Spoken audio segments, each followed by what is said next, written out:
Добре дојдовте во темата на неделата на Слободна Европа. Во следниве минути, преку нашиот видеоизбор, ви го презентираме и светот на Македонија. Климатските промени се случуваат и ние ги предизвикуваме. Деновиве Светската метеоролошка организација излезе со податоци дека 2014 е најтоплата година досега и оти тоа е последица на климатските промени кои пак ги предизвикува човекот. Сите се согласуваат од НАСА до Обединетите нации дека има итна потреба во промена на начинот на нашето однесување за да се спречи ширењето на уништувањето на нашата животна средина.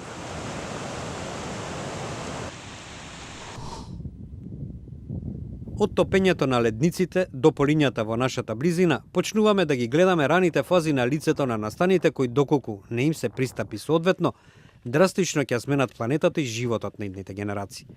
Постојат и научници кои одбиваат да прифатат дека се одвива глобално затоплување. Некои дури сметаат дека станува збор за измама со цел да се сврти вниманието од сегашните проблеми во светот. Меѓу политичарите пак има и такви кои велат дека секоја глобална акција, како одговор на климатските промени, ќе представува воведување социјализам и контрола од страна на Европската унија. Тие велат дека еколошките политики се како лубеници, зелени надвор, а црвени внатре. Како и да е, секоја глобална акција, без при тоа во неа да учествуваат Кина и Соединетите држави, би било прескапо губење време. Овие две земји во ноември се договорија да бидат дел од глобалните напори, што ги подгреа надежите дека поделбите околу намалувањето на емисијата штетни гасови во атмосферата во следниот период ќе бидат надминати. Шефицата на секретаријатот на Обединетите нации за климатски промени, Кристина Фигуерес, оцени дека би било многу нереално да се очекува брзо решение за климатските промени. Ние знаеме што секоја земја може да направи на краток рок во врска со намалувањето на штетните гасови, изјави таа додавајќи. Не станува збор дека имаме некакво волшебно стапче со кое ќе удриме и ќе кажеме дека веќе нема климатски промени. Таа се надева на поумерен договор со цел, како што изјави, до крајот на овој век испуштањето штетни гасови во атмосферата да биде сведено на нула, односно, како што велат научниците, да се постигне климатска неутралност. Тоа особено по последните податоци на Светската метеоролошка организација, дека податоците за температура покажуваат од 2014 ќе биде рекордно топла година. Првичните информации за 2014 покажуваат дека 14 од 15 рекордно најтопли години се случиле во 21 век. Нема застој во глобалното затоплување, наведува генералниот секретар на Светската метеоролошка организација Мишел Жаро во извештајот во кој се додава дека глобалната просечна температура од јануари до октомври годинава била за 0,57 целзиусови степени над просекот, исто како и во досега рекордната 2010 година. Според извештајот, некои делови на Соединетите држави и Европа биле постудени од просекот, но целата преостаната планета имала надпросечни температури. Околу 93% од вишокот на енергија од фосилните горива и другите човечки активности заробени во атмосферата завршуваат во морињата кои се клучни за климатскиот систем, се оценува во извештајот. Тоа беше прилогот од студиото во Прага. Нашиот неделен видеоизбор го продолжуваме со информација и реакција на истата тема од Скопје. Климатските промени, веќе рековме, имаат големи последици врз земјоделието, храната, водата. Македонија е барем така велат земјоделска земја. Тоа е темата на разговорот кој во Скопје со професорот на Факултетот за земјоделие, наука и храна Ордан Чукалиев го водеше Владимир Калински. Господине Чукалиев, вие сте професор на Факултетот за земјоделски науки и храна и меѓу другото работите и истражувате на прашањата за климатските промени и глобалното затоплување во земјоделскиот сектор. Дали земјоделството во Македонија веќе ги чувствува влијанието на климатските промени? Климатските промени се чувствуваат, ефектите нивни се чувствуваат насекаде во Европа, меѓутоа земјоделството е истакнато како секторот кај што најмногу се чувствуваат овие промени.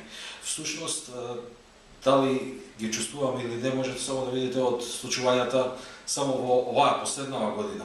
Да кажем, имавме доста планетни мразеви, имавме поплави, имавме многу врнежи, имавме исклучителна година, која што многу се разликуваше, така да и приносите, иако можеби секој ќе рече беше важна годината, треба да се рекорди, далеку се од тоа. Ние дефинитивно ги чувствуваме промените. Во извештајот на Светската банка за влијанието на климатските промени врз земјоделството во Македонија е наведено дека без јасен план за усогласување на земјоделските политики со климатските промени, заработувачката на руралното население е изложена на ризик. Како ја оценувате стратегијата на земјата за усогласување на тие политики со климатските промени? За среќа, подигната е јавната свест, особено во Министерството за земјоделство, за проблемот кој што го носат климатските промени со себе. Меѓутоа, не е само во политиките, не е секогаш политиката основниот извор на проблемите. Овдека имаме ние многу посериозен проблем, односно многу голем адаптацијски дефицит.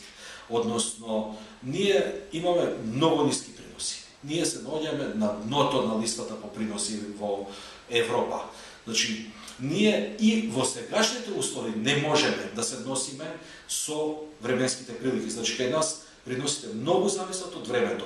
Ако имаме влажна година, приносите не се повисоки, пониски во сушна година, ако имаме поплава или било која екстремна временска појава, нас силно не влијае на приносите. Значи, ние не знаеме да се носиме и со сегашното време, а како да се носиме со она што го носат климатските промени. Тој адаптивен дефицит многу е јасно истакнат во студијата која што ја посочивте од Светска банка и сметам дека со покачувањето на свеста во Министерството за земјоделство, вклучувањето на климатските промени во стратешките документи и со подршка на меѓународните донатори дека ќе успееме да развиеме соодветни политики кои што понатака ќе влијаат на подршка на мерките кои што би требале земјоделските производители да ги применат.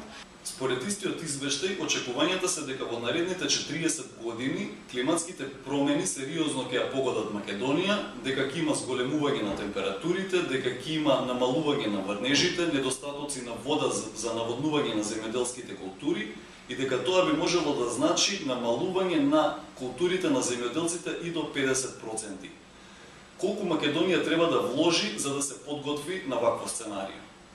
Можеме да превземеме мерки за штедење на водата, употреба на по-ефикасни техники за наводнување, како што е техниката капка по капка, каде што се троши многу помалку вода за наводнување, а при тоа приносите не само што не се намалуваат, туку и растат. И тоа беше се во овој видеоизбор, во кој ви го презентиравме светот на Македонија. Следете не повторно на slobodnaevropa.mk и наредната недела.